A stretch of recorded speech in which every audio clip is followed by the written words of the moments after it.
Assalamualaikum warahmatullahi wabarakatuh. Guys, pada kesempatan ini saya akan melanjutkan apa apa mengenai penjelasan mekanisme korupsi yang terjadi di lapangan yang pernah saya alami gitu. Itu di tahun 97 itu ada bantuan bibit teh. Speknya itu kan 30, nah, kemudian atau 5 helai daun. Nah, namun faktanya yang dikirim itu tidak nyampe, ada yang tidak sampai 30 atau 5 atau 5 helai daun. Nah, akhirnya apa? Karena petani memang sudah diberitahukan bahwa speknya seperti itu 30 atau 5 helai daun, sehingga yang tidak memenuhi spek itu nggak diambil oleh para petani, ya. Nah, kemudian pada saat ada pemeriksaan dari pusat maupun dari provinsi, nah ini akhirnya terpaksa para petugas meminta kepada petani untuk segera diambil, dikosongkan di titik bagi itu bibit yang terbengkalai itu kan. Nah, kemudian lalu mereka ini membuat trik supaya petani itu mengambil, terpaksa harus mengambil. Ya, itu dia mengatakan begini. Saya seperti dengan kayak bansos saja, kalau bansos tidak memenuhi kriteria atau tidak memenuhi sesuai dengan janji yang dijanjikan, kan itu nggak diambil oleh petani. Kalau ditakutkan kan petani itu ditakuti bahwa nanti tidak akan ada bantuan bansos lagi, nah kayak gitu kan. Nah, sama dengan kayak di teh ini. Jadi itu Pak, kalau nggak diambil, katanya dibiarkan terbengkalai seperti itu, maka nanti di tahun-tahun berikutnya nanti kelompok ini tidak bakal dapat bantuan lagi nanti Pak. Nah, ya terpaksa petani pada ngambil karena sudah ketergantungan bantuan gitu. Nah, itu tuh kan yang pada saat kemudian itu saya masa status saya itu masih honor waktu itu Pak. Lalu masih status honor juga waktu itu saya kebetulan ikut pelatihan ya. Dan di situ ada pelatihan petani. Nah, petani itu dikasih uang saku setiap satu kali pertemuan itu. Nah, jadi kebetulan waktu itu entah hari yang keberapa ada acara desa gitu atau acara kampung. Nah, itu kalau ada acara desa acara kampung itu mereka banyak yang nggak hadir. Nah, kadang-kadang sampai yang nggak nyampe 50% yang hadir itu. Lalu uang saku itu dikemanakan? Dan uang saku itu kalau menurut aturan harus dikembalikan ke negara, gitu ya kan? Tapi faktanya, ya uang saku itu tidak dikembalikan kepada negara dan absennya itu dipenuhi, ditembak tanda tangan atau ditiru tanda tangan sampai penuh. Jadi dianggap hadir semua. Nah, ini cobalah bayangkan tindak pidananya itu menembak meniru tanda tangan orang, kemudian uang negara harus dikembalikan tapi dan diambil. Nah, kemudian dari yang lainnya ya, oh ya waktu itu saya nggak mau melakukan itu. Jadi yang menembak tanda tangan itu bukan saya, mereka. Saya bilang saya nggak mau, silakan aja gitu kan. Nah, kemudian akhirnya mereka mau coba mengkambing hitamkan saya begitu. Yaitu ada bantuan untuk praktek, besarannya itu 1,5 juta, yang dikasih cuma 900.000.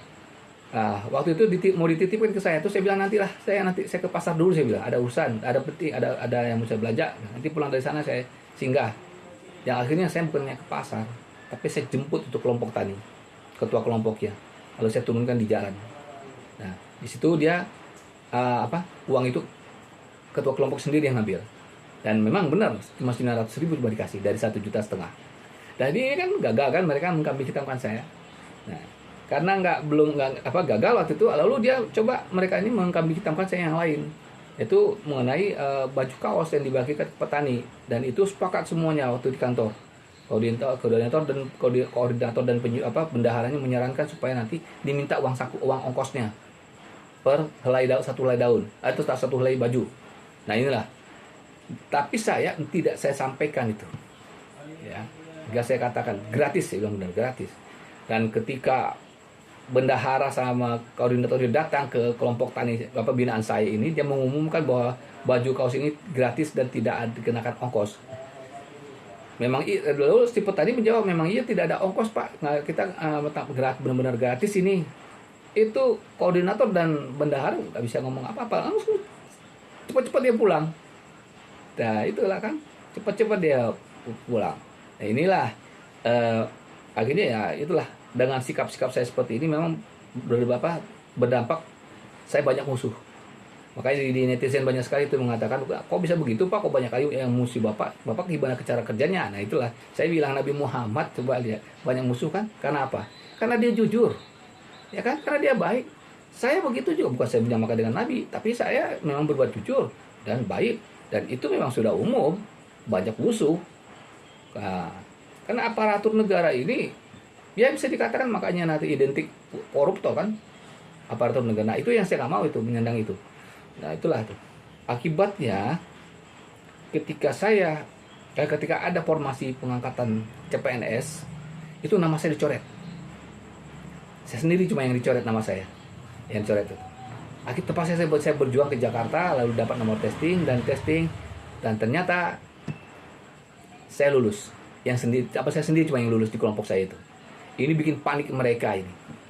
Tahu-taunya apa?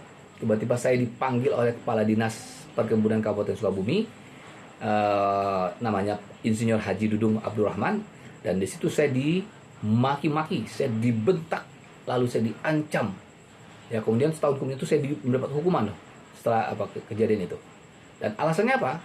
Alasannya bahwa saya itu tidak baik terhadap istri. Oh berarti nama saya dicoret gara-gara itu rupanya. Baru saya jelaskan. Tapi apa dampaknya? Setelah saya jelaskan, itu menyebarlah di kalangan teman-teman ini bahwa saya membuka aib istri. Lah, saya mau membela diri seperti apa kalau saya dituduh nggak baik terhadap istri, tapi saya tidak boleh menjelaskan kesalahan istri. Nah inilah ini. Jadi serba salah. Memang saya memang harus dizolimi habis saya. Nah itulah. Untuk sementara itu aja yang bisa saya sampaikan untuk mekanisme korupsi. Nanti saya akan jelaskan tentang bantuan sapi yang 35 ekor, bantuan bibit kedelai yang miliaran rupiah, itu nilainya atau ratusan juta lah nilainya. Kemudian ada bantuan-bantuan yang lain lah seperti traktor itu kan, kambing itu nanti ada mekanisme korupsinya, itu nanti saya jelaskan juga. Ini perlu disampaikan, perlu disebarkan, karena apa? Kasihan ini Kementerian Pertanian, apalagi Pak Amran, ya dia punya program merekrut petani milenial yang dikasih gaji sekian juta. Nah nanti bahan-bahan untuk usaha tani itu seperti sejenis saprodi, ini pasti akan terjadi korupsi. Nah ini makanya tolong disebarkan supaya nanti Kementerian Pertanian mengantisipasi masalah adanya tindakan korupsi di lapangan ya. Oke, terima kasih. Assalamualaikum warahmatullahi wabarakatuh.